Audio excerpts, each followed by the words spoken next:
Last class में I guess आपको superposition theorem पढ़ाया था। कूलम्स लॉ हमारा कंप्लीट हो चुका, सुपरपोजिशन थ्योरम भी हमने पढ़ा दिया। यानी कि जो पूरा जो चैप्टर है इलेक्ट्रिक चार्जेस एंड फील्ड, तो इसमें स्टार्टिंग में जो सेक्शन था इलेक्ट्रिक चार्जेस का वो सेक्शन हो गया। अब इलेक्ट्रिक फील्ड की बात करेंगे। इलेक्ट्रिक फील्ड भी जो है वो इलेक्ट्रिक चार्ज बेस्ड फील्ड है, बट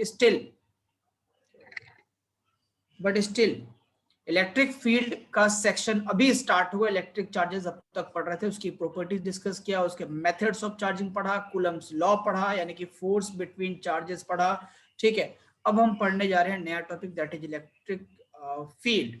ओके, इसके पहले जो सुपरपोजिशन थ्योरम हम लोग पढ़ रहे थे उसके अंदर हमने देखा था कि बहुत सारे वेक्टर कैलकुलेशन थे। ठीक है, वेक्टर्स का कैलकुलेशन करना था।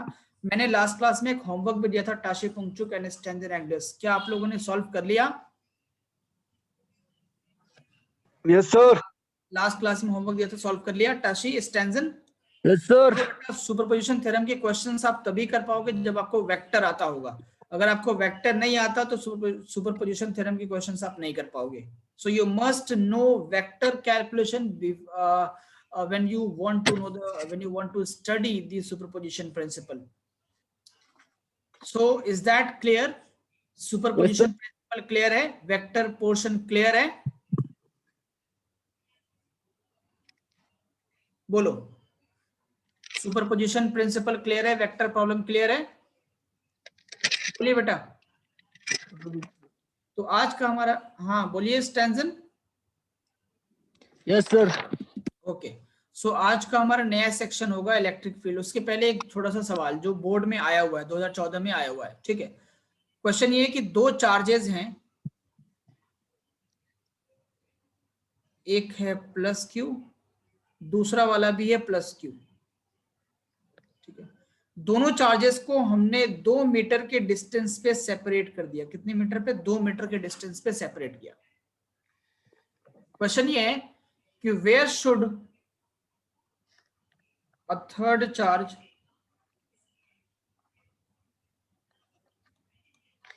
Plus Q be placed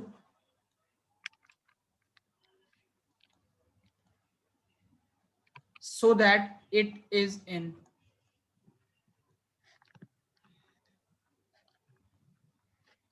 equilibrium.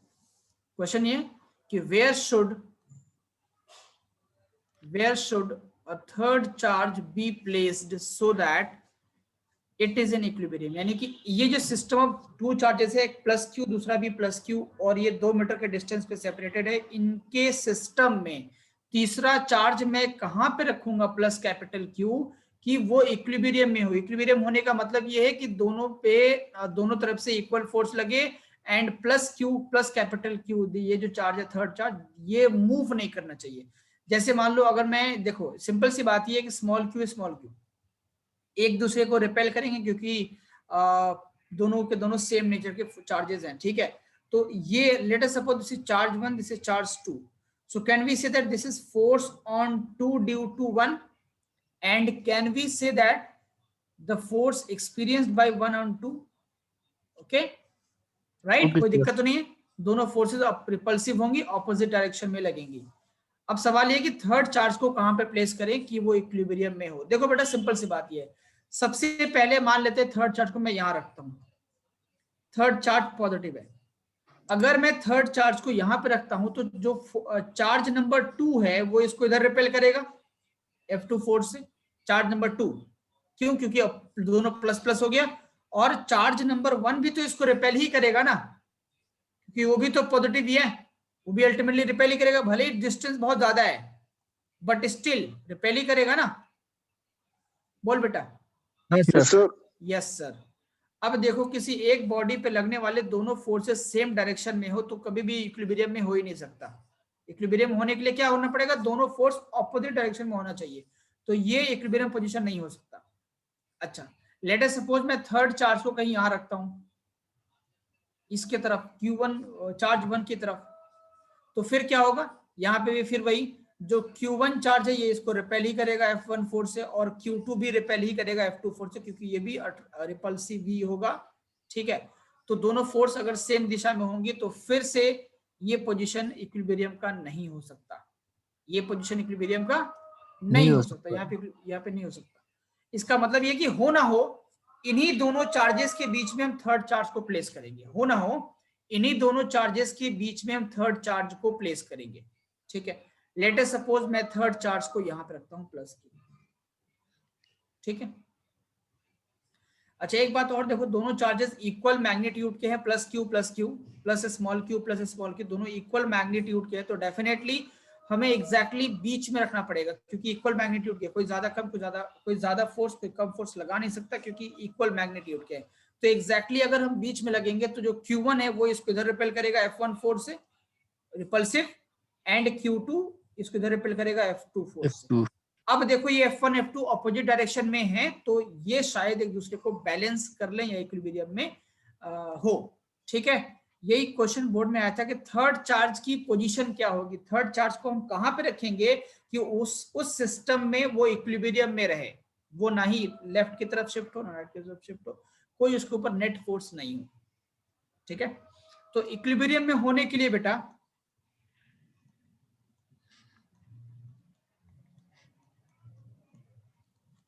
Equilibrium में होने के लिए F1 को और F2 को इक्वल होना पड़ेगा ना, तभी तो इक्विलिब्रियम होगा। Yes sir. ठीक है sir, F1 using Coulomb's law, F1 का फॉर्मूला क्या होगा, फोर्स का फॉर्मूला क्या होता है, F1 यानी कि जो चार्ज 1 है वो फोर्स लगा रहा है, तो क्या होगा K इंटू कैपिटल Q पे और स्मॉल q से अपॉन डिस्टेंस मान लेते हैं कुछ, यहां से ये डिस्टेंस तो मान लो x मान लो। ठीक है, तो ये डिस्टेंस कितना होगा टैशी, एक्स सर। ये होगा 2 माइनस एक्स ना। यस। अगर ये पूरा 2 मीटर है और हमने Q1 से x डिस्टेंस मान लिया है, तो Q2 से 2 माइनस एक्स डिस्टेंस होगा, होगा नहीं होगा, यस सर। तो ये एक्स स्क्वायर, और यहाँ पे होगा K capital Q into small q upon 2 minus x का होल स्क्वायर। यहाँ से K ने K को मार डाला, कैपिटल Q ने कैपिटल Q को मार डाला, स्मॉल q ने स्मॉल q को मार डाला, बचा क्या 1 upon x square is equal to 1 upon 2 minus x का होल स्क्वायर, इजंट इट। अभी क्या होगा 1 upon x is equal to 2 is equal to 1 upon 2 minus x, यानी कि x is equal to 2 minus x, यानी कि x और x कितना होगा 2x इज इक्वल टू 2, यानी कि x इज इक्वल टू 1, यानी कि हम चार्ज 1 से Q1 चार्ज से 1 मीटर दूर रखेंगे तो वो जो थर्ड चार्ज है वो इक्विलिब्रियम में रहेगा। थर्ड चार्ज किस में रहेगा, इक्विलिब्रियम में रहेगा, इक्विलिब्रियम में रहेगा। बोलो समझ में आई बात या नहीं आई, बात समझ आई? No sir. नहीं यस आई, सर। नहीं सर। नहीं आई, अच्छा क्या नहीं आई बोलो बेटा। थर्ड चार्ज का इक्विलिब्रियम में होने का मतलब ये है कि देखो जब यहाँ पे एक प्लस चार्ज है, यहाँ भी एक प्लस चार्ज है, ठीक, एक तीसरा चार्ज तुम यहाँ पे लाके रखोगे मान लो भी प्लस, तो ये जो चार्ज 1 है इसको रिपेल करेगा ना इधर की तरफ, यस सर। तीसरे चार्ज पे जो फोर्स लगेगा उसी की बात कर रहा हूं। अच्छा चार्ज 2 भी तो इसको रिपेल करेगा, उधर ही करेगा ना रिपेल, क्योंकि ये चार्ज 2 भी तो प्लस है, तो प्लस प्लस रिपेल ही करेंगे ना हमेशा। अच्छा अब बोलो जब दोनों फोर्सेस F1 और F2 सेम दिशा में हैं तो क्या ये लेफ्ट की तरफ मूव नहीं करेगा? थर्ड चार्ज जो है प्लस कैपिटल Q, क्या ये इधर मूव नहीं कर जाएगा बोलो? Yes sir. कर जाएगा ना, क्योंकि दो फोर्स लग रहे हैं एक ही दिशा में, तो मूव कर जाएगा ना, दोनों फोर्स सम हो जाएंगे टोटल। Yes sir. बोलो स्टैंजन। Yes sir. अच्छा तो इसका मतलब ये इक्विलिब्रियम में नहीं रहा। No sir. इक्विलिब्रियम होने का मतलब ये कि जहां पे तुम रखो बस वहीं पे रुक जाए, ना लेफ्ट जाए ना राइट जाए, ना ऊपर जाए ना नीचे जाए, कहीं भी नहीं जाए, स्टेशनरी हो जाए। ठीक है, अच्छा बोलो स्टैंजन, अगर मैं थर्ड चार्ज को यहाँ पे रख दूं, थर्ड चार्ज मैं यहाँ पे रख दूं, तो Q1 जो Q1 है वो इसको रिपेल करेगा F1 फोर्स से, क्योंकि Q1 भी देखो पॉजिटिव और ये भी पॉजिटिव है ना बेटा। अच्छा यस सर। अरे Q2 भी तो पॉजिटिव है, तो ये भी तो इसको रिपेल ही करेगा इधर। Yes sir. हाँ तो ये फिर से नहीं हुआ इक्विलिब्रियम में।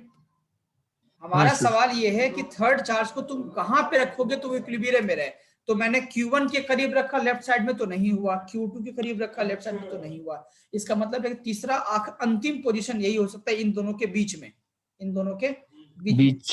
जब थर्ड चार्ज को इन दोनों के बीच में रख देंगे, इन दोनों के बीच में रख देंगे तो देखते हैं क्या होता है। जब थर्ड चार्ज को बीच में रखेंगे तो जो Q1 है वो इसको इधर रिपेल करेगा F1 फोर्स से, और जो Q2 है ये इसको इधर रिपेल करेगा F2 फोर्स से। अब देखो फोर्सेस ऑपोजिट दिशा में हो गई। जब फोर्सेस ऑपोजिट दिशा में हो गई तो बैलेंस हो सकती है, इक्विलिब्रियम आ सकता है। इसमें तो चांस ही नहीं था, लेफ्ट इस वाले में चांस ही नहीं था, इस वाले में चांस ही नहीं था, इसमें एक चांस है। हाँ सर। है ना। मान लिया मैंने कि यहाँ से x डिस्टेंस पे रखा मैंने और यहाँ से x रखा, तो ये 2 माइनस एक्स हो गया। क्यों? क्योंकि टोटल डिस्टेंस दोनों के बीच में 2 था, तो ये हो गया 2 माइनस एक्स। उसी को मैंने सॉल्व किया। मैंने यहाँ पे कूलम्स लॉ, देखो कूलम्स लॉ क्या होता है बेटा, F is equal to K Q1 Q2 upon D square, ये तो होता है।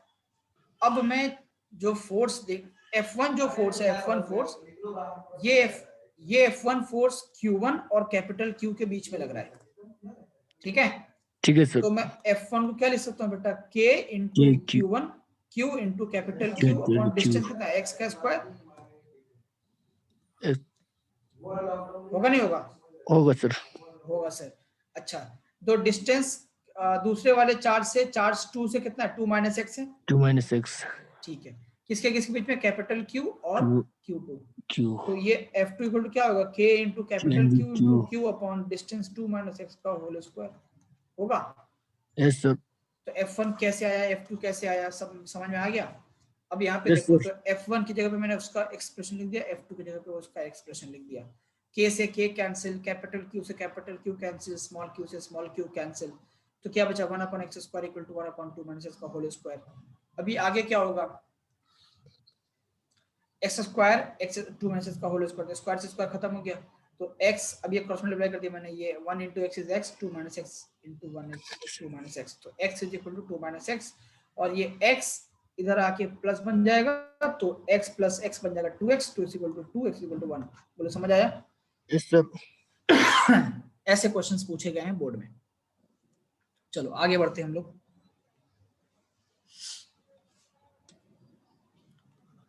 लिखो topic permittivity and relative permittivity।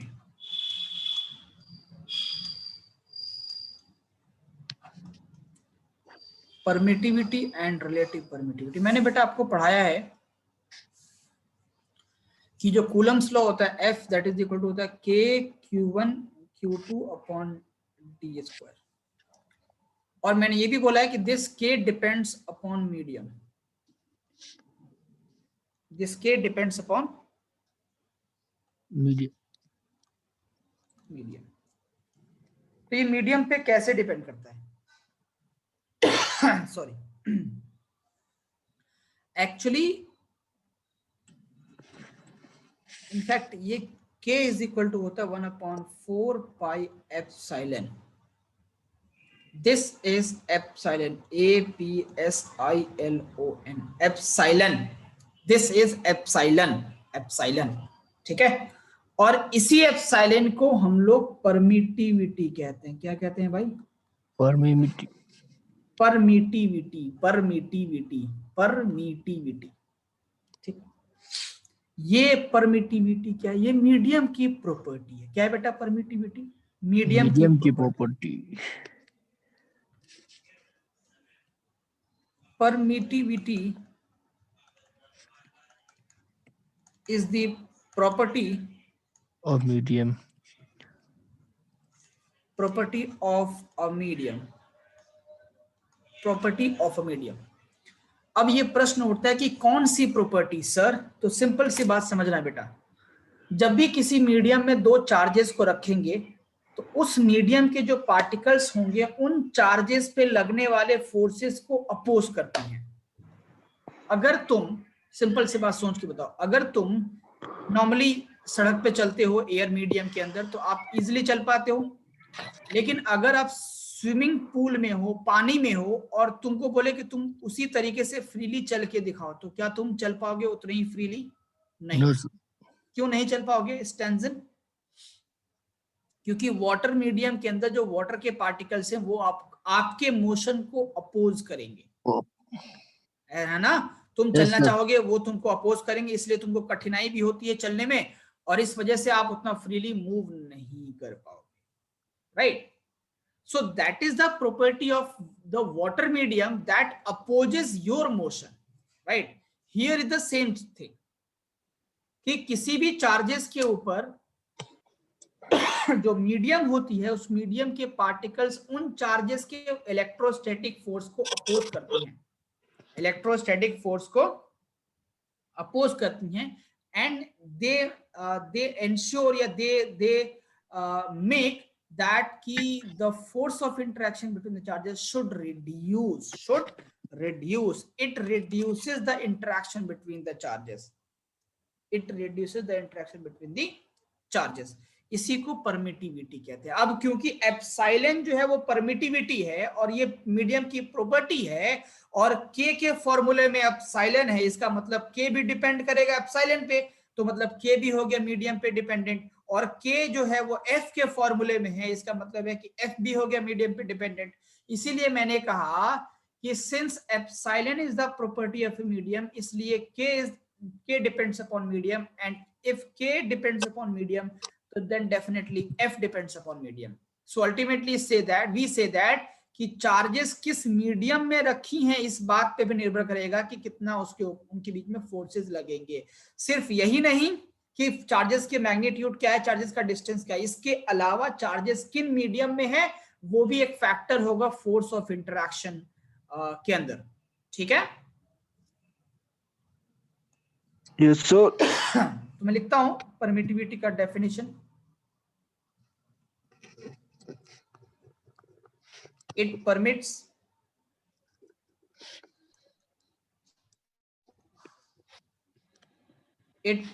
its own field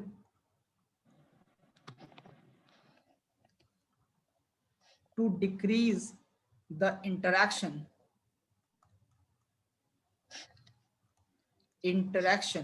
between the two charges।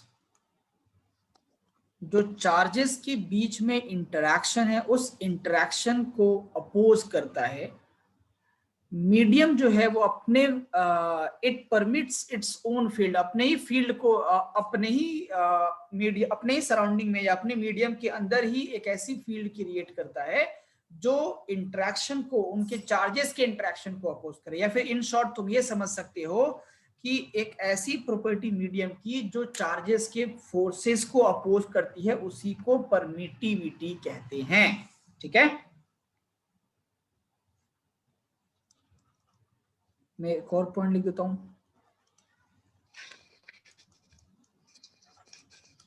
Permittivity is the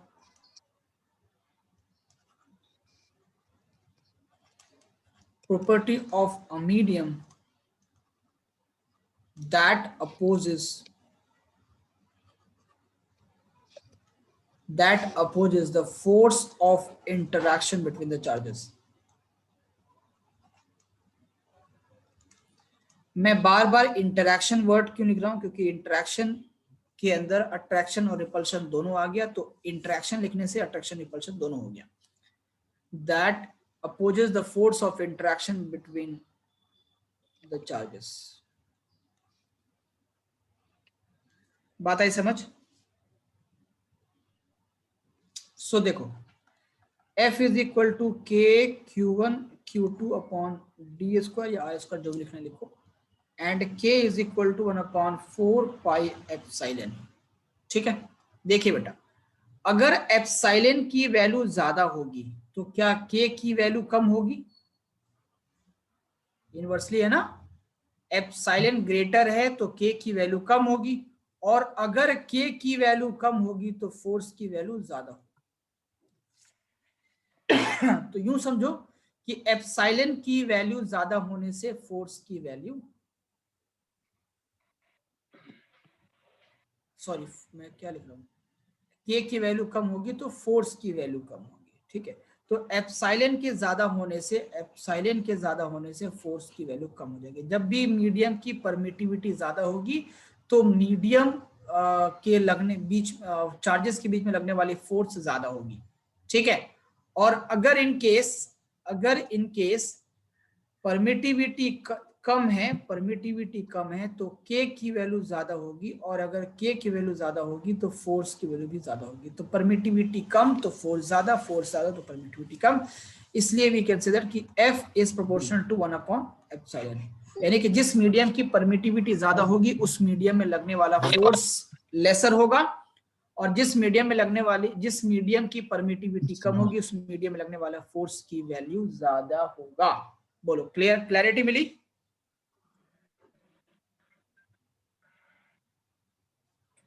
clarity मिली, बोलो।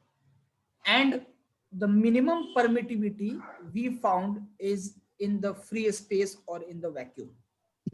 एप्सिलॉन नॉट, इसको कहते हैं epsilon, AFPSILON, epsilon naught, okay. And this epsilon naught is supposed to be called as permittivity of air and vacuum. Free space या air and vacuum. 8.85 into 10⁻². Exactly, अरे बहुत बढ़िया, शानदार टैशी। 8.85 into 10⁻²। यूनिट बताओ Tashi. Coulomb square per Newton meter square. हाँ, coulomb square per newton metre square. Very good Tashi, very good, I appreciate, good. ठीक है, ये परमिटिविटी ऑफ फ्री स्पेस जिसको एप्सिलॉन नॉट से डिनोट करते हैं, ठीक है। तो एफ नॉट से डिनोट होगा फोर्स। अच्छा, एक चीज और देखो, एप्सिलॉन नॉट जो है वो मिनिमम होता है। एप्सिलॉन नॉट यानी कि फ्री स्पेस की परमिटिविटी होती है वो मिनिमम होती है, ठीक है। तो एफ नॉट मैक्सिमम होगा, यानी फ्री स्पेस का फोर्स मैक्सिमम होगा, क्योंकि परमिटिविटी मिनिमम तो फोर्स मैक्सिमम। और परमिटिविटी जब मैक्सिमम होगा तो फोर्स आपका मिनिमम होगा,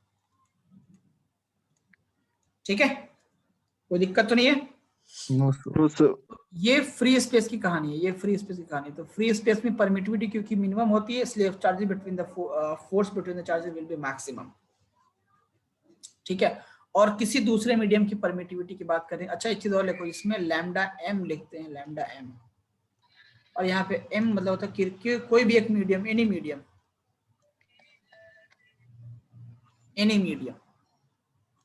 ठीक है। And permittivity of epsilon m is always greater than epsilon nought. हमेशा किसी भी मीडियम की परमिटिविटी एयर से या फ्री स्पेस से तो हमेशा कम ही होगी। And that is why we can say that कि force in that medium will be always lesser than the force in the free space, right? कोई दिक्कत? No, sir. ओके। इसी में एक और वर्ड लिखा मैंने, परमिटिविटी एंड रिलेटिव परमिटिविटी। देखो, अब रिलेटिव परमिटिविटी क्या है?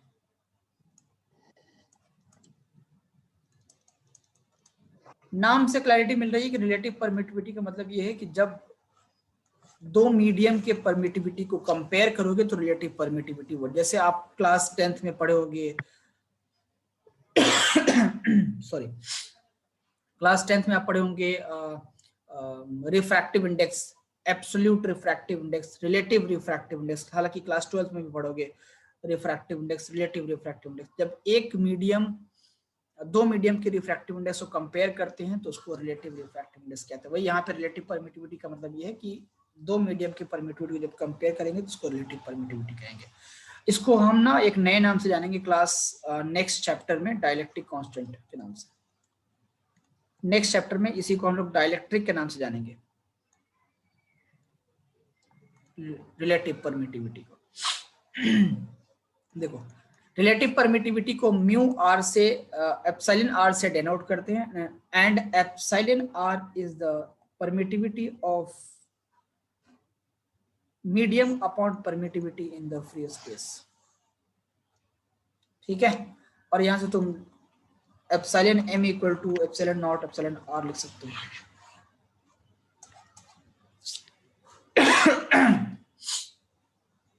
तो epsilon r equal to epsilon m upon epsilon nought, यानी कि किसी भी मीडियम की रिलेटिव परमिटिविटी बतानी है तो उस मीडियम की absolute permittivity divided by the permittivity of free space, answer आ जाएगा। ठीक है, जैसे मान लो फॉर एग्जांपल एक सवाल लेता हूं मैं कि परमिटिविटी ऑफ वाटर जो है,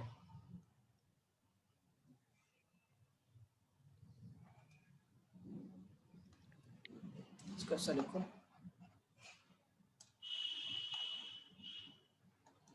वाटर की परमिटिविटी मान लो 81 है, रिलेटिव परमिटिविटी ऑफ वाटर लिखो, लिखो रिलेटिव परमिटिविटी ऑफ वाटर कितना है, 81 है। ठीक है, इसका 81 रिलेटिव परमिटिविटी होने का मतलब ये कि mu epsilon r equal to epsilon m upon epsilon naught. इसका मतलब ये हुआ कि 81 epsilon m upon epsilon naught का epsilon m upon epsilon not equal to हो गया 80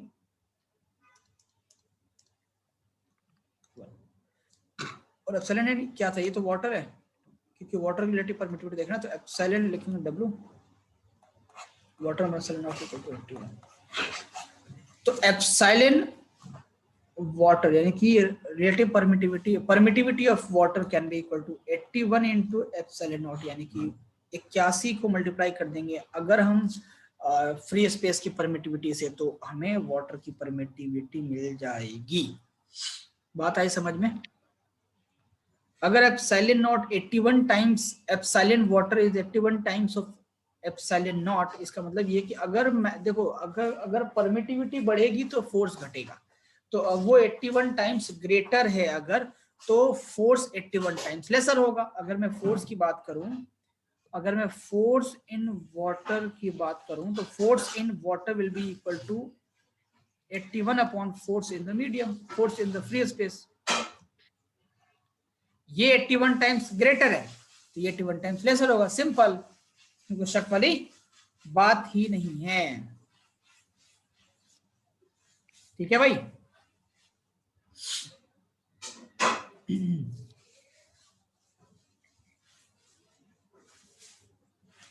उल्टा लिख दिया क्या मैंने?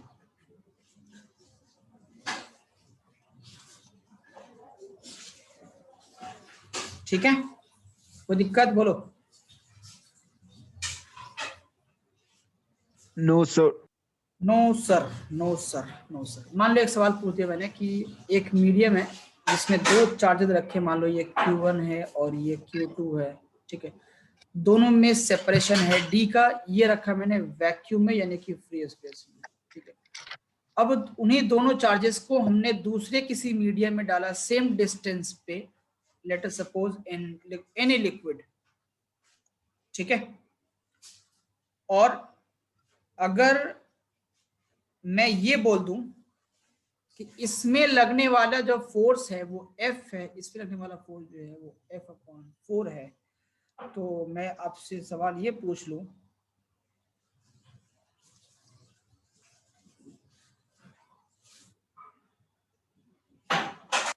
नहीं ऐसा मत, ये मत लिखो, मैं ये दे दूं कि एप्सिलॉन आर की वैल्यू 4 है,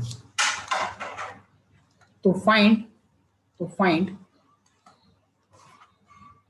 द फोर्स इन लिक्विड।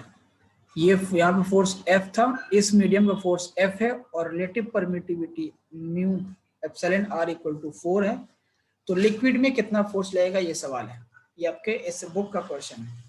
ठीक है, तो देखो पहले वैक्यूम की बात करेंगे तो F इज इक्वल टू होगा 1/4 pi epsilon naught into Q1 Q2 upon d square. कोई दिक्कत नहीं होगा बेटा। अब बात करते हैं लिक्विड में, FL force in liquid will be equal to क्या होगा, 1/4 pi epsilon liquid L into Q1 Q2 upon d square. अब हमें एक बात पता है कि किसी भी मीडियम की परमिटिविटी निकालनी अगर है तो उस मीडियम के परमिटिविटी को, फ्री स्पेस के परमिटिविटी को आप रिलेटिव परमिटिविटी से मल्टीप्लाई कर दो, यानी कि permittivity of liquid will be equal to mu naught epsilon naught into कितना है relative permittivity mu epsilon r, ये है 4 ना, तो 4 एप्सिलॉन नॉट। तो mu L is equal to होगा 4 एप्सिलॉन नॉट। अब एफ एल की वैल्यू दोबारा से निकाल लो। Now F L will be equal to 1/4 pi epsilon L into Q1 Q2 upon D square. Epsilon L की जगह पे 4 पुट कर दो, 1/4 pi into 4 epsilon not into Q1 Q2 by D square. और इस 4 को बाहर निकाल दो 1/4 को, बाकी सबको अंदर रहने दो, 1/4 pi epsilon not into Q1 Q2 by D square. खाली मैंने इस 4 को ऐसा बाहर ले लिया 1/4 को, ठीक है। बाकी ये 4 पाई अपनी जगह पे है, एप्सिलॉन नॉट अपनी जगह पे, देखो तो 1/4 pi epsilon not into Q1 Q2 by D square क्या था, F था, फ्री स्पेस का फोर्स था। इसके जगह पे F पुट कर दो तो क्या मिलेगा आपको answer, FL is equal to F/4। तो लिक्विड में लगने वाला फोर्स जो होगा वो उस वैक्यूम के फोर्स का 1/4 होगा। तो अगर रिलेटिव परमिटिविटी 4 होगा, इसका मतलब क्या है कि 1/4 फोर्स अपोजिट हो जाएगा, जस्ट रेसिप्रोकल, ठीक है। कोई दिक्कत है बेटा, बोलो, कोई दिक्कत बोलिए। No sir. नो सर, कोई दिक्कत नहीं है सर, बहुत बढ़िया सर। चलो अब आते हैं हम लोग बहुत बढ़िया टॉपिक पे, इलेक्ट्रिक चार्ज खत्म हो गया, इलेक्ट्रिक फील्ड पे पहुंचते हैं। क्या किस पे पहुंचते हैं, इलेक्ट्रिक फील्ड पे।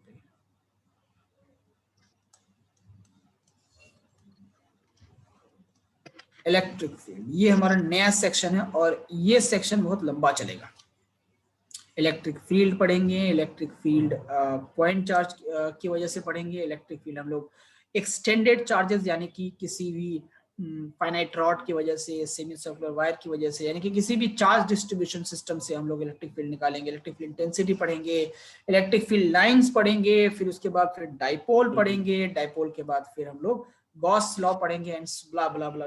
ये सारी चीजें हमको पढ़नी है, यानी कि ये सेक्शन लंबा चलने वाला है, ठीक है, ये सेक्शन लंबा चलने वाला है। इलेक्ट्रिक फील्ड बेटा सिंपल सी बात ये समझो कि इलेक्ट्रिक फील्ड जो है, हर चार्ज, देखो इलेक्ट्रिक फील्ड का मतलब क्या हुआ, इलेक्ट्रिक बोले तो चार्ज और फील्ड बोले तो रीजन, यानी कि जो कोई भी चार्ज मेरे पास रखा है, इस चार्ज के सराउंडिंग में जो रीजन है, इसी रीजन को इलेक्ट्रिक फील्ड कहते हैं इन शॉर्ट। तो जब भी इलेक्ट्रिक फील्ड, इलेक्ट्रिक चार्ज कहीं भी होता है तो that electric charge always forms a field around it, always forms a field around it. और वो जो फील्ड है, that field is the necessary condition, that field the necessary condition या necessary boundary so that a charge may attract or repel or the charge may interact with each other। एक charge दूसरे charge से तभी interact हो सकता है जब उनके सराउंडिंग में एक फील्ड होगी।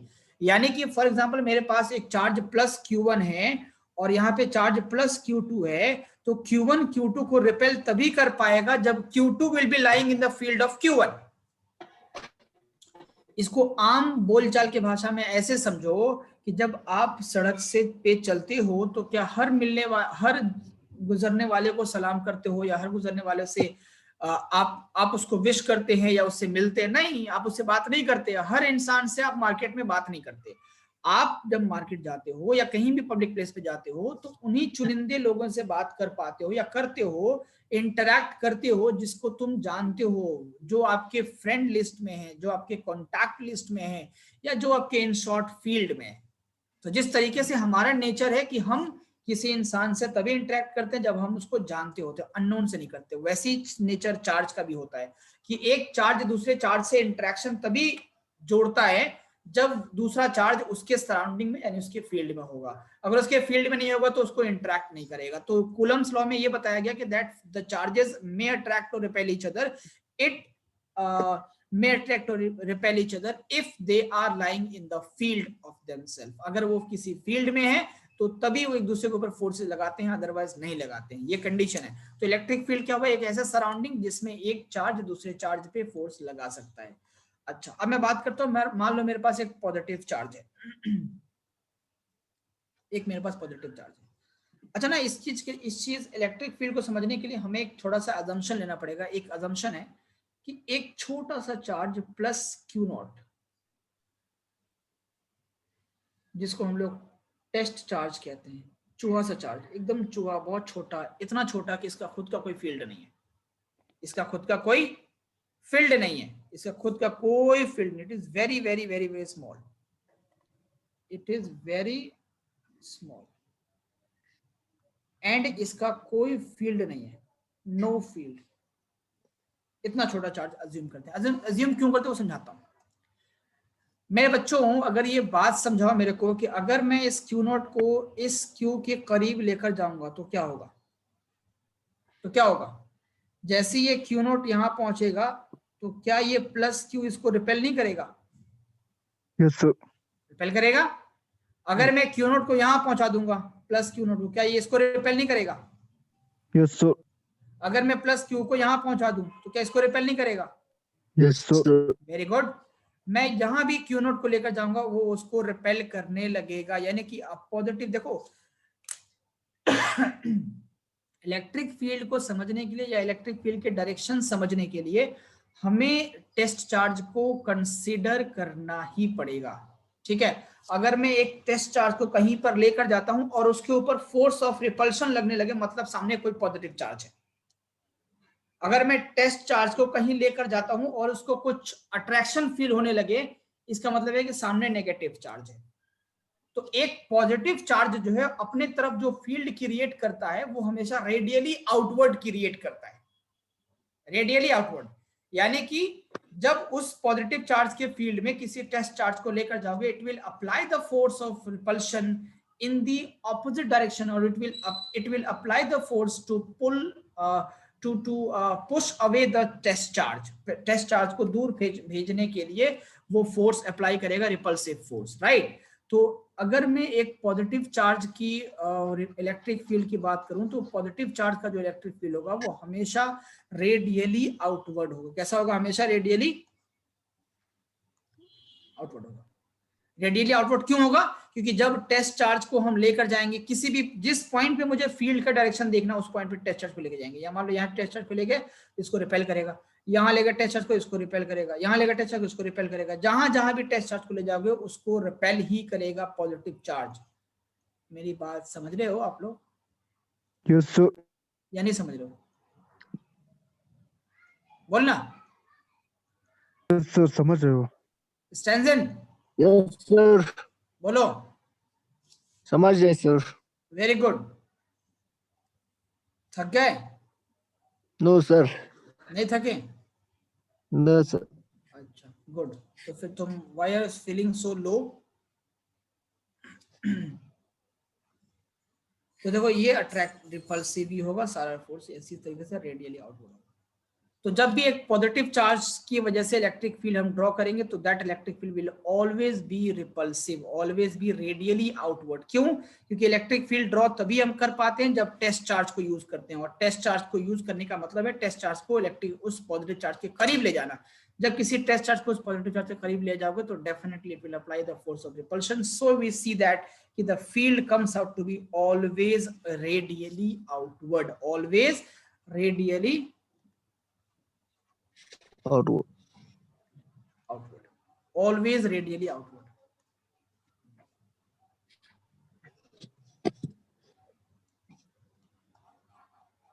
ठीक है, always radially outward। क्यों? क्योंकि जब इस पे प्लस क्यू नॉट को रखा तो इसको रिपेल ही करने लगा, प्लस क्यू नॉट ये रिपेल ही करने लगा, तो प्लस क्यू नॉट को हमेशा ये रिपेल करता है, इस वजह से रेडियली आउटवर्ड फील्ड होता है। बात क्लियर हो गई? अच्छा सर, अगर माइनस चार्ज होगा तो क्या होगा सर? माइनस होगा तो फिर वैसे ही होगा। देखो माइनस, अगर माइनस क्यू नॉट हमारे पास यहाँ पे होगा, माइनस क्यू होगा, टेस्ट चार्ज बेटा हमेशा रहेगा पॉजिटिव, इसमें कोई शक नहीं। Test charge always positive, always always, it is conventionally positive. अब इस टेस्ट चार्ज को तुम सोर्स चार्ज, इसको कहते हैं सोर्स चार्ज। अब इस टेस्ट चार्ज को तुम सोर्स चार्ज के करीब ले जाओगे, सोर्स चार्ज तुम्हारा नेगेटिव है तो क्या करेगा? इसको अट्रैक्ट या रिपेल? अट्रैक्ट। सिंपल। इसको क्या करेगा? ये अट्रैक्ट करेगा अपनी तरफ। जहां से लेकर यहाँ पे लेकर आओगे, यहाँ पे अट्रैक्ट, जहां पे तुम ले जाओगे क्यू नोट को वहां पे वो अट्रैक्ट करने लगेगा, जहां पे तुम प्लस क्यू नोट को ले गए उसको अट्रैक्ट ही करने लगेगा अपनी तरफ। बात समझ रहे हो? Yes sir. ठीक है। तो सोर्स चार्ज अगर नेगेटिव हो तो उसका फील्ड देखो कैसा होता है, माइनस क्यू का फील्ड होगा वैसा होगा, रेडियली इनवर्ड, रेडियली इनवर्ड।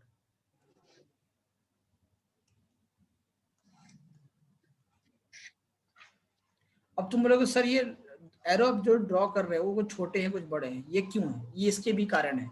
इसके कारण क्या कि जब इलेक्ट्रिक फील्ड लाइंस हम ड्रॉ करते हैं तो रेडियली ये जो एरो का लेंथ है ना, ये फील्ड की इंटेंसिटी बताता है। यानी एरो का लेंथ अगर बड़ा है तो फील्ड इंटेंस है, ज्यादा स्ट्रॉन्गर है। एरो का लेंथ छोटा है यानी कि फील्ड वीक है। तो देखो जब मैंने प्लस क्यू के करीब बनाया तो बड़ा एरो बनाया, यानी कि करीब में इंटेंसिटी ज्यादा होगी और दूर जाओगे तो इंटेंसिटी कम होगी, तो एरो का लेंथ छोटा, और दूर जाओगे इंटेंसिटी और कम, एरो लेंथ और छोटा, और जाओगे इंटेंसिटी और कम, एरो लेंथ और छोटा। तो जितने दूर चलते चले जाओगे उतनी एरो का लेंथ छोटा होता चला जाएगा। इसका मतलब है इलेक्ट्रिक फील्ड इंटेंसिटी वीकर होता कम। चला जाएगा, राइट। तो field is radially inward, the field is radially inward। ठीक है, कोई दिक्कत? Yes, sir. इस केस में electric field, No, sir. Electric field is towards minus Q charge, और प्लस वाले केस में electric field is Okay. Away from. ध्यान रहे कि किसी भी पॉजिटिव चार्ज से इलेक्ट्रिक फील्ड का डायरेक्शन हमेशा अवे होता है और किसी नेगेटिव चार्ज से इलेक्ट्रिक फील्ड का डायरेक्शन हमेशा टुवर्ड्स होता है। ठीक, इलेक्ट्रिक फील्ड का डेफिनेशन में बोलो तो मैं लिख देता हूं,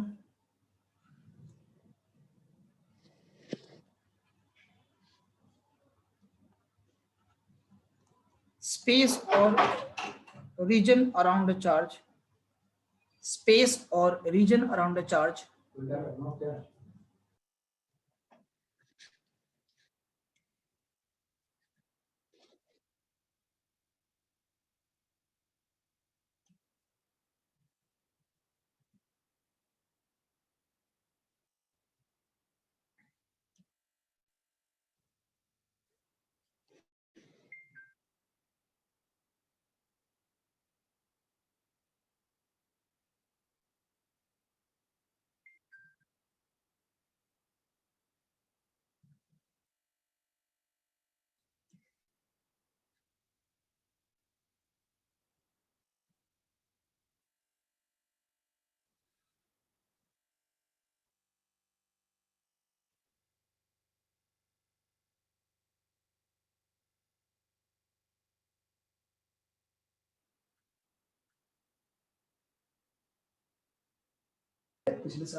हाँ भाई, तो स्पेस और region around a charge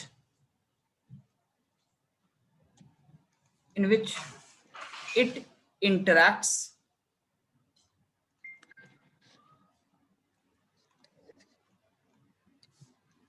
with another charge, space or region around a charge in which it interacts with another charge।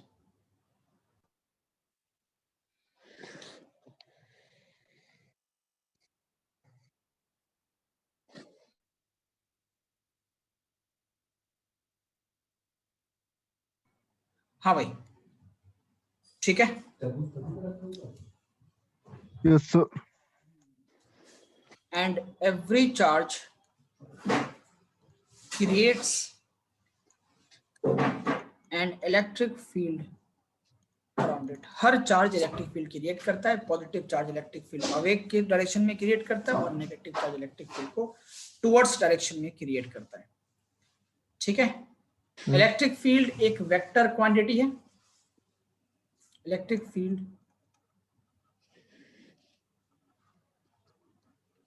Basic basic बातें, इलेक्ट्रिक फील्ड की जो स्टैंडर्ड यूनिट होती है वो होती है न्यूटन पर कूलम। क्या होती है? न्यूटन पर, बेसिकली इलेक्ट्रिक फील्ड नहीं, वो इलेक्ट्रिक फील्ड इंटेंसिटी होता है न्यूटन पर कूलम। क्या होता है? न्यूटन पर कूलम, Coulomb. न्यूटन पर कूलम। ठीक है, कोई दिक्कत? No, sir. ओके, अब आते हैं काम की बात पे। लिखो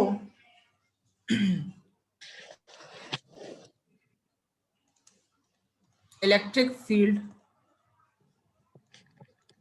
electric field intensity, electric field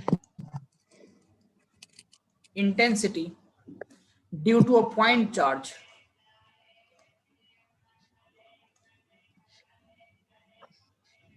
due to a point charge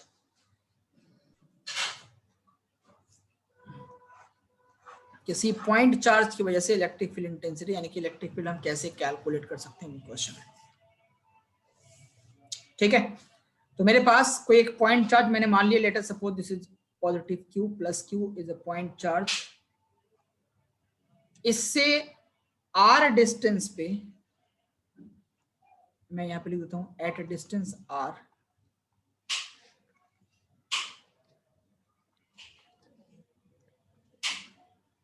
at a distance r from it, r distance पे मुझे इस पर्टिकुलर पॉइंट, मान लो पॉइंट a है, इस a पॉइंट पे मुझे इलेक्ट्रिक फील्ड कैलकुलेट करना due to the point plus, due to the charge plus q। तो प्लस q की वजह से मुझे इलेक्ट्रिक फील्ड कैलकुलेट करनी है पॉइंट a के ऊपर at a distance r, at a distance r। ठीक,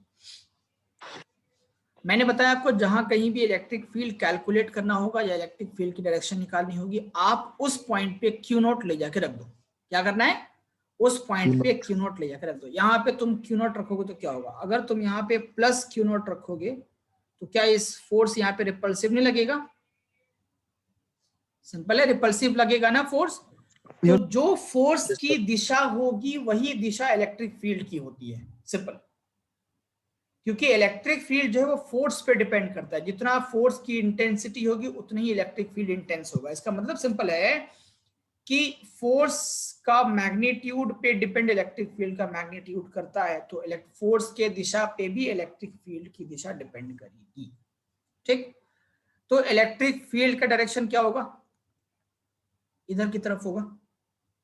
ठीक है, ये डिस्टेंस r पे।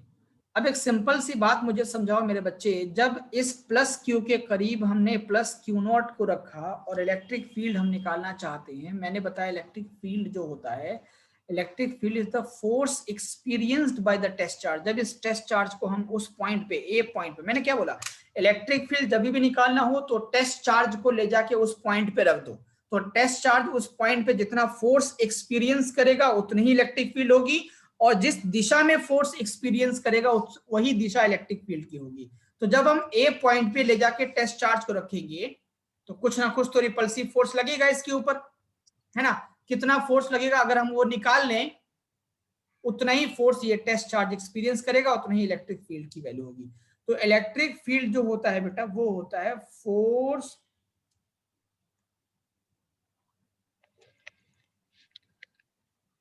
Experienced by the test charge, test charge के द्वारा कितना फोर्स एक्सपीरियंस किया गया, और that is the electric field intensity at that point.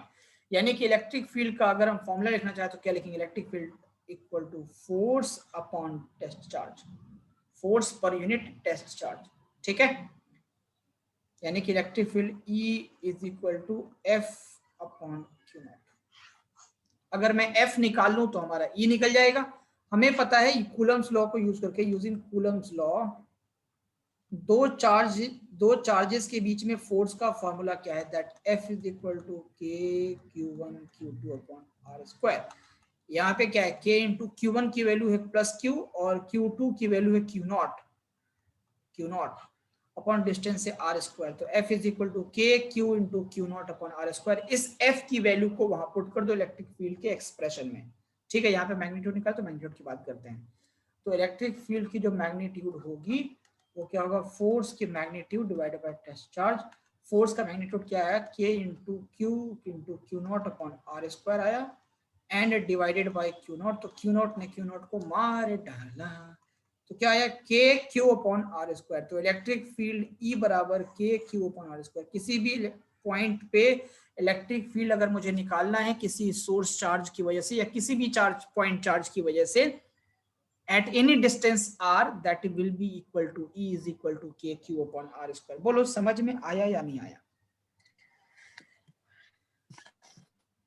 Simple था, सिंपल था।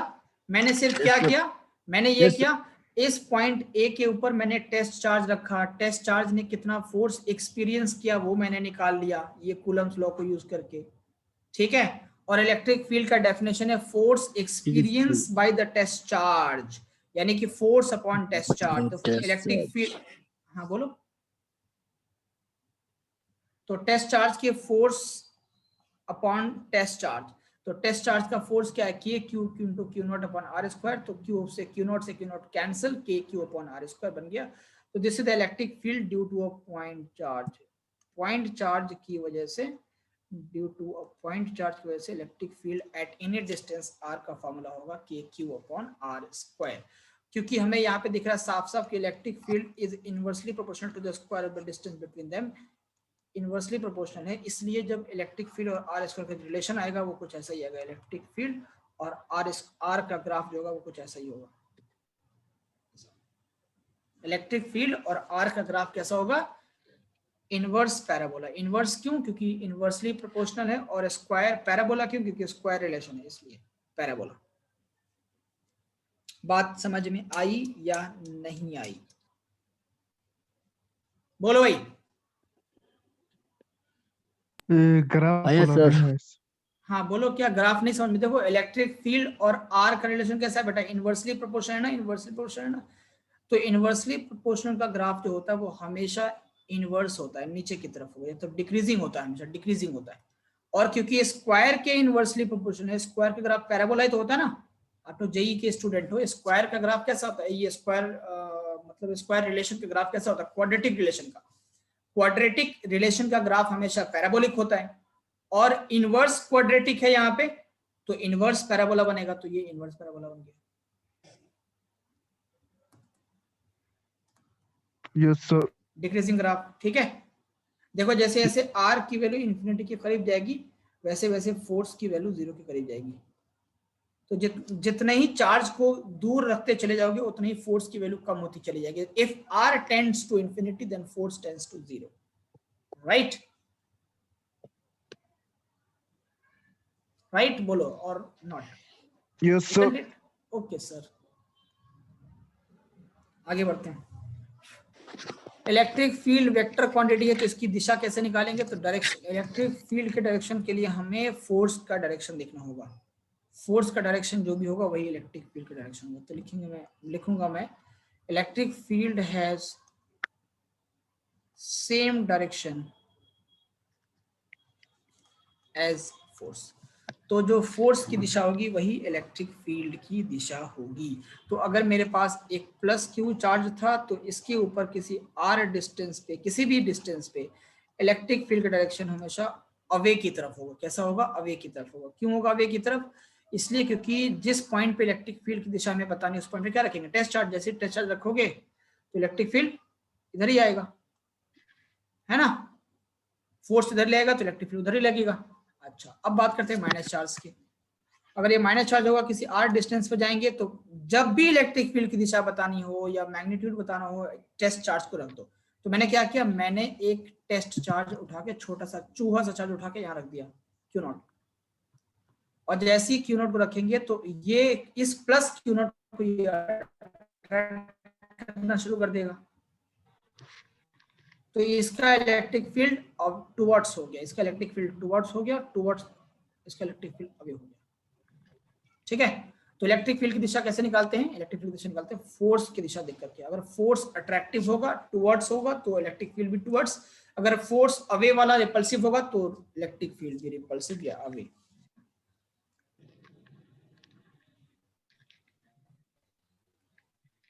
ठीक है, क्लियर भाई, बोलो कोई दिक्कत तो नहीं है? No sir. हाँ, अब बात करते हैं वेक्टर फॉर्म का। इलेक्ट्रिक फील्ड तो वेक्टर क्वांटिटीज का वेक्टर फॉर्म ही निकालना होगा हमको। वेक्टर फॉर्म देखो, ये पॉजिटिव चार्ज था, इससे किसी आर डिस्टेंस पे ए पॉइंट के ऊपर हमें इलेक्ट्रिक फील्ड बताना है। तो जब भी इलेक्ट्रिक फील्ड बताना तो क्या करेंगे, छोटू सा चूहा सा चार्ज यहाँ पे रख लेंगे। इलेक्ट्रिक फील्ड जहां भी बताना हो वहां पे चूहा चार्ज रख दो। ठीक है, अब यहां से इलेक्ट्रिक फील्ड का जो मैग्नीट्यूड आया था मेरे बच्चों, मेरे प्यारों, that comes out to be KQ upon R square। ये आया था नहीं आया था बोलो। Yes, sir. अब ये जो R डिस्टेंस है ये मेजर कहां से कहां तक हुआ है? This R distance is measured from plus Q to A। इस दिशा में मेजर हुआ है ना R वेक्टर। तो इसी दिशा में अगर मैं एक यूनिट वेक्टर ले लूं, इलेक्ट्रिक फील्ड भी देखो इसी दिशा में लगेगा। जिस दिशा में इलेक्ट्रिक फील्ड लग रहा है उसी दिशा में मैं कोई यूनिट वेक्टर ले लूं तो हमारा स्केलर फॉर्म वेक्टर बन जाएगा। स्केलर फॉर्म को वेक्टर बनाना है तो जिस दिशा में वो वेक्टर है उसी दिशा में कोई यूनिट वेक्टर ले लो। तो इलेक्ट्रिक फील्ड देखो अवे है, इस दिशा में यूनिट वेक्टर हम ले लेते हैं। किसका यूनिट वेक्टर? डिस्टेंस का यूनिट वेक्टर ले लो। डिस्टेंस जो मेजर हुआ है पॉइंट ए का जो पोजीशन है वो प्लस क्यू से देखो इधर की तरफ है, तो इस डिस्टेंस यूनिट वेक्टर होगा आर कैप, क्योंकि इस डिस्टेंस का जो वेक्टर है वो आर वेक्टर है तो यूनिट वेक्टर आर कैप हो जाएगा। तो इलेक्ट्रिक फील्ड ये सब मैंने पढ़ाया है पहले भी, सब में कोई दिक्कत नहीं होना चाहिए, है ना? दिक्कत तो नहीं है ना? No, sir. ठीक है सर, ये सब तो बेसिक बेसिक बात है, कोई दिक्कत नहीं होगी। वेक्टर ऑलरेडी मैंने बहुत डिटेल में पढ़ाया तुमको। तो vector E is equal to क्या लिखेंगे? K q upon r square r cap. ठीक है, और आर कैप को क्या लिख सकते हैं सर? आर कैप को हम लोग लिख सकते हैं r cap will be equal to vector r upon scalar r. तो ये बन जाएगा K q upon r cube vector r divided by electric field. तो इलेक्ट्रिक फील्ड का वेक्टर फॉर्म ये है, बहुत ज्यादा यूज का है नहीं, हमारे काम का चीज वही है, K q upon r square ये। ठीक है, Yes, sir. दिक्कत तो नहीं है? No, sir. ओके, तो जिस तरीके से हम लोग सुपरपोजिशन प्रिंसिपल पढ़े थे कूलम्स लॉ के फोर्सेस का, वैसी सुपरपोजिशन थ्योरम पढ़ते हैं अब इलेक्ट्रिक फील्ड का। तो यानी कि जिस हमने तुमको पढ़ाया था कि अगर दो चार्जेस हों तो कूलम्स लॉ की वजह से फोर्स, कूलम्स लॉ यूज करके फोर्स निकाल सकते हैं। लेकिन अगर दो से ज्यादा चार्जेस हों, 4 5 6 10 चार्जेस एक जगह पे रखे हों, point charges, in that case क्या सारे चार्ज एक दूसरे पे फोर्स लगाएंगे? यस, सारे चार्ज एक दूसरे पे फोर्स लगाएंगे। तो किसी भी चार्ज पे नेट फोर्स कितना होगा? तो सारे फोर्सेस को ऐड कर देंगे वेक्टोरिकली, तो नेट फोर्स निकल जाएगा। वैसे ही काम यहाँ पे इलेक्ट्रिक फील्ड निकालने के लिए करेंगे। तो हर चार्ज का अपना इलेक्ट्रिक फील्ड होगा, नेट इलेक्ट्रिक फील्ड निकालना होगा तो सारे इलेक्ट्रिक फील्ड को ऐड कर देंगे। That's it. लिखूंगा मैं electric field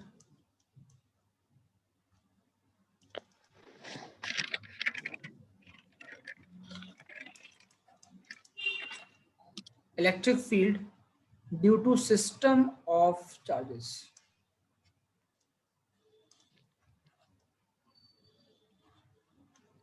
electric field due to system of charges. System of charges का मतलब क्या है कि ढेर सारे चार्ज अगर एक जगह पे जमा किए गए हों तो नेट इलेक्ट्रिक फील्ड कितना एक्ट करेगा किसी पर्टिकुलर पॉइंट के ऊपर। ठीक है, लेट अस सपोज हमारे पास एक चार्ज है प्लस क्यू, एक चार्ज है माइनस क्यू, एक चार्ज है यहाँ पे प्लस क्यू। ये मान लो Q1 और ये मान लो Q2 और ये मान लो Q3।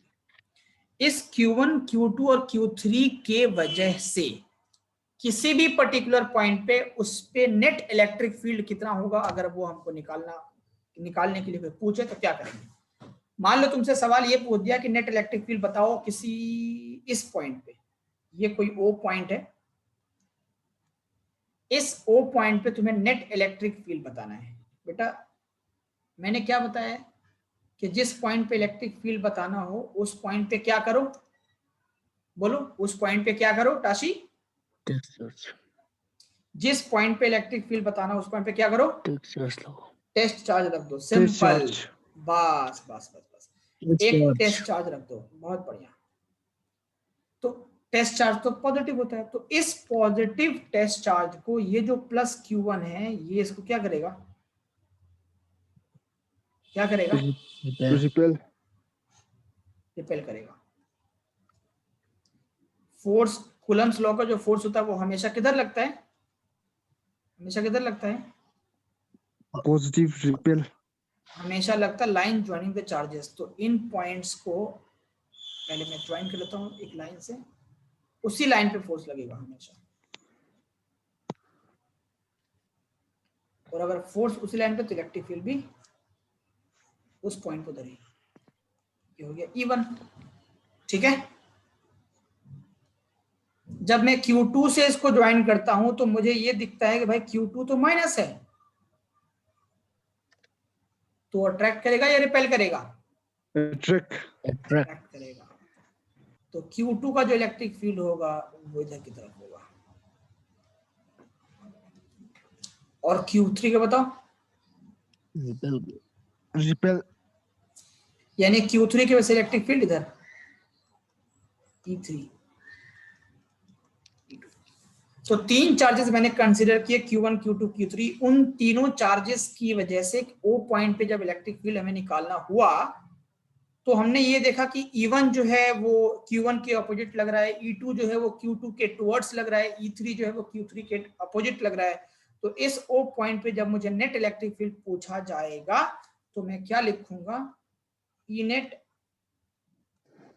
Eight O। तो मैं क्या करूंगा, मैं तीनों इलेक्ट्रिक फील्ड को ऐड कर दूं, क्योंकि तीनों अलग अलग दिशा में है ना, तो हम ऐड नहीं कर सकते simple algebraically.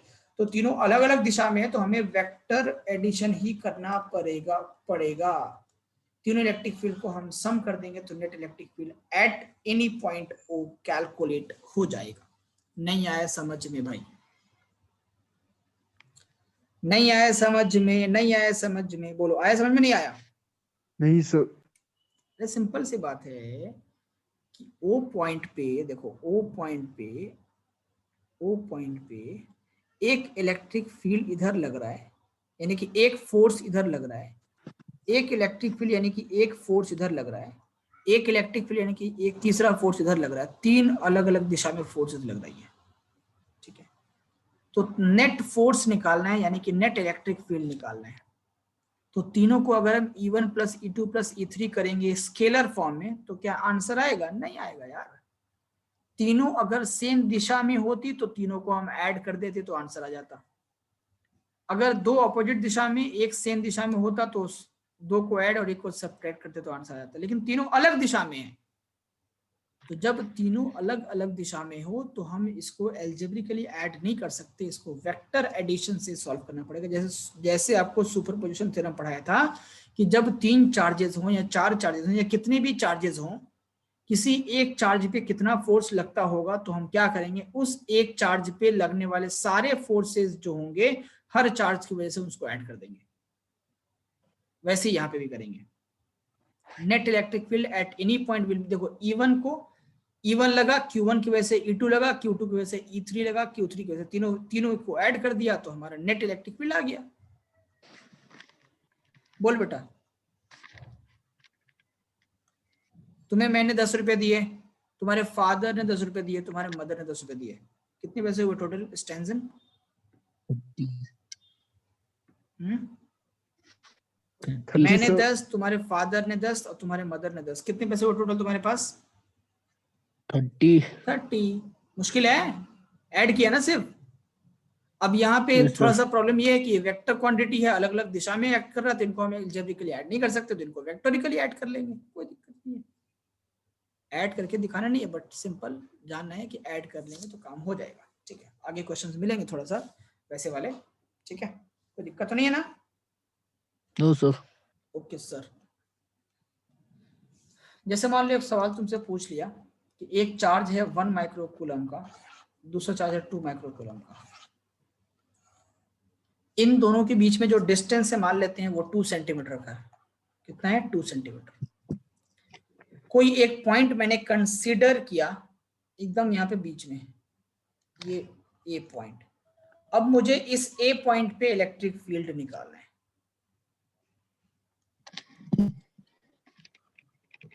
Find the net electric field eight ए।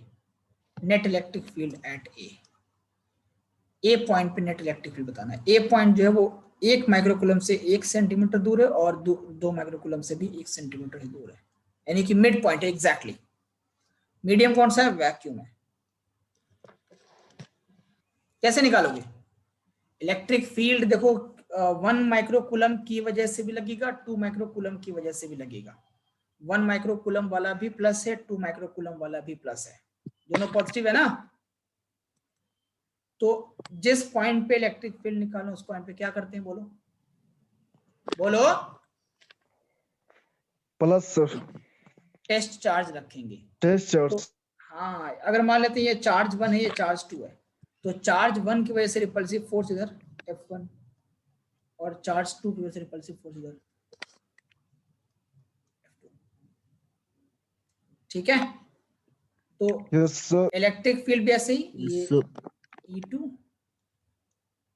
और ये E1। ठीक है, तो net electric field E net is equal to क्या करोगे, E1 और plus E2, E1 plus E2. E2, net electric field E1 plus E2।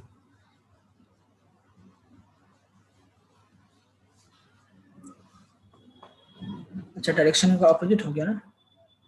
एक काम करो, इसमें कुछ चेंजेस कर लो, ये माइनस कर लो, ये माइनस करोगे तो क्या हो जाएगा, ये E1 इधर, E2 भी इधर ही हो जाएगा, ये तुम्हारा E2 भी इधर ही हो जाएगा।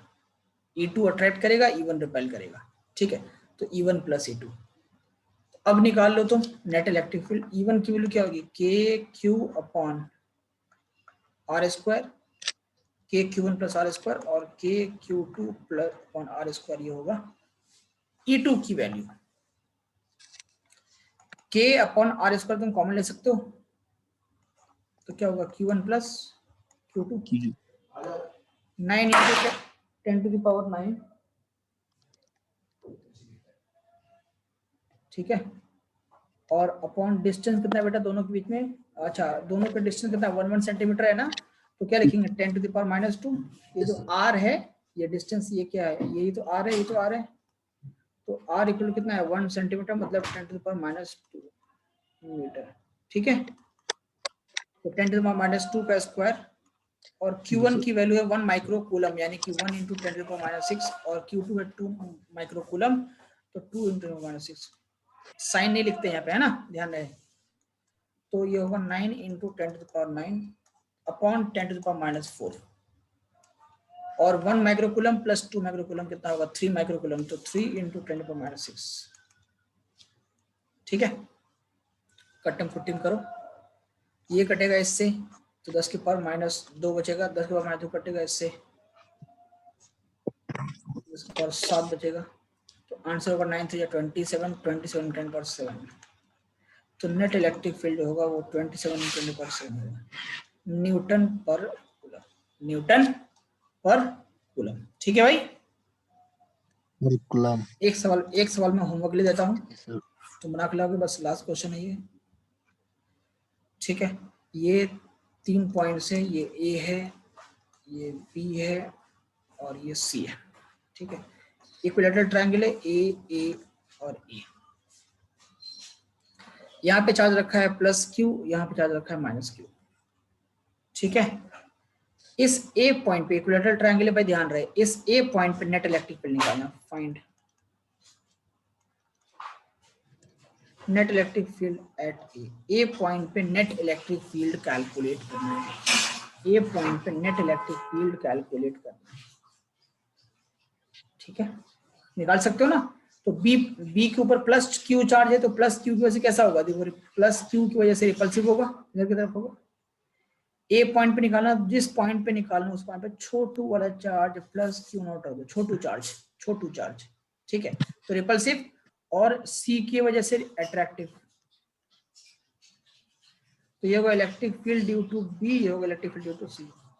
ठीक है, नेट इलेक्ट्रिक फील्ड किधर होगा, इधर कहीं बीच में होगा, नेट इलेक्ट्रिक फील्ड निकाल लीजिएगा। यही क्वेश्चन है आपका, वेक्टर सॉल्व करना पड़ेगा। ठीक है, चलो दैट्स ऑल फॉर टुडे, बाकी मिलेंगे फिर नेक्स्ट क्लास में। ठीक है ना।